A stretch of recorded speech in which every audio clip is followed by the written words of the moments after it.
Assalamualaikum warahmatullahi wabarakatuh. Balik lagi dengan saya. Kali ini saya akan memberikan tutorial bagaimana memblokir akses ke modem IndiHome. Video ini saya khususkan untuk teman-teman yang punya usaha WiFi ya, menggunakan ISP IndiHome dan juga menggunakan Mikrotik.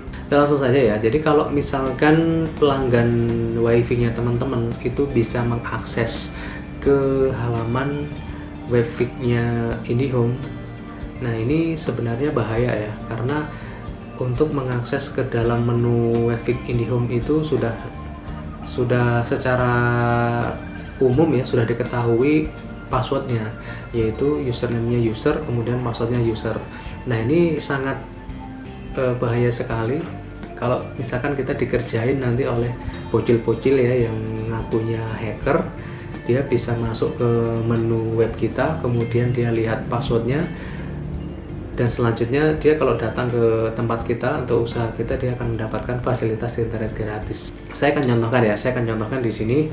Nah, misalkan saya sudah terhubung dengan WiFi atau enggak jaringan di kantor atau enggak di lab atau di sekolah, itu ditandai dengan IP-nya ini berbeda dengan IP yang dikeluarkan oleh modem IndiHome tadi ya. Misalkan kalau di modem IndiHome itu biasanya 192.168.1 sekian, itu berarti langsung dari IndiHome-nya.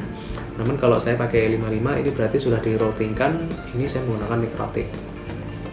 Nah, ini ketika saya membuka web, kemudian saya bisa mengakses ke 192.168.1.1. Nah, ini sebenarnya berbahaya ya, karena bisa dikerjain oleh pengguna yang unik tadi, yang cerdik tadi ya. Ini secara umum ini user, terus kemudian di sini user juga itu akan bisa masuk ke dalam tampilan webfeed-nya ini ya. Cuman karena ini sudah saya ganti ya, jadi dia tidak bisa. Misalkan dia sudah bisa masuk, taruhlah bisa masuk seperti ini ya.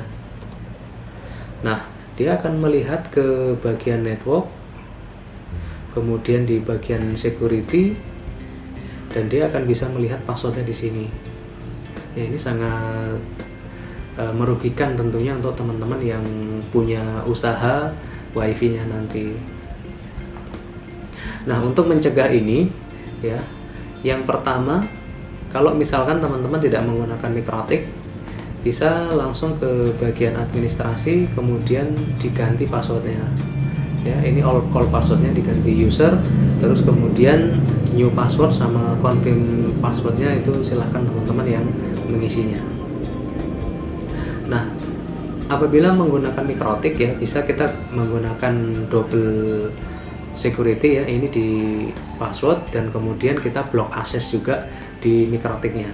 Nah, karena topik dari video ini adalah bagaimana memblokir akses dari klien untuk tidak dapat membuka webfeed dari modem ini. Oke, kita langsung saja ke Mikrotiknya. Pertama buka Winbox-nya, kemudian kita ke bagian firewall IP, kemudian firewall. Nah, cukup menambahkan satu baris saja. Jadi bagian filter rules kita tambahkan di sini chain-nya forward ya, betul forward.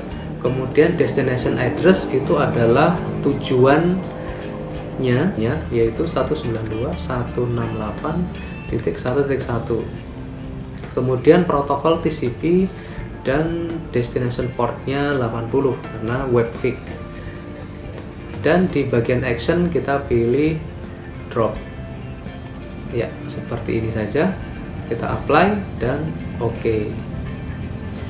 Nah, jika kita mencoba ya, ini misalkan saya tutup, kita buka lagi, ini aksesnya sudah tidak bisa atau sudah di drop ya. Ini bukan berarti hanya yang menggunakan ISP IndiHome saja ya, tapi semuanya. Lebih baik ini dikunci supaya tidak dibuka oleh pengguna klien ya. Jadi ini bukan berarti hanya pengguna IndiHome saja yang bisa menerapkan ini ya, enggak, tapi semuanya bisa. Jadi misalkan si pengguna itu sudah tahu ya password default dari TP-Link atau D-Link atau Tenda, ya itu akan sangat rentan dibobol oleh pengguna yang unik tadi, kemudian dia bisa mengakses internet dia secara cuma-cuma atau secara gratis.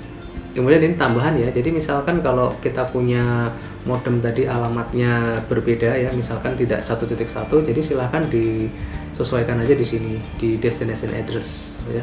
Kalau misalkan modem kita ada 2 dan itu sama-sama tidak boleh diakses oleh user, maka ditambahkan satu rule lagi.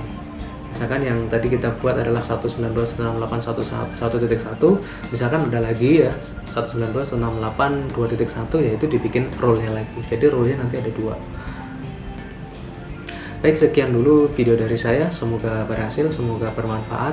Like video ini jika kalian suka, dislike aja jika kalian tidak suka. Sampai ketemu di video saya selanjutnya. Terima kasih.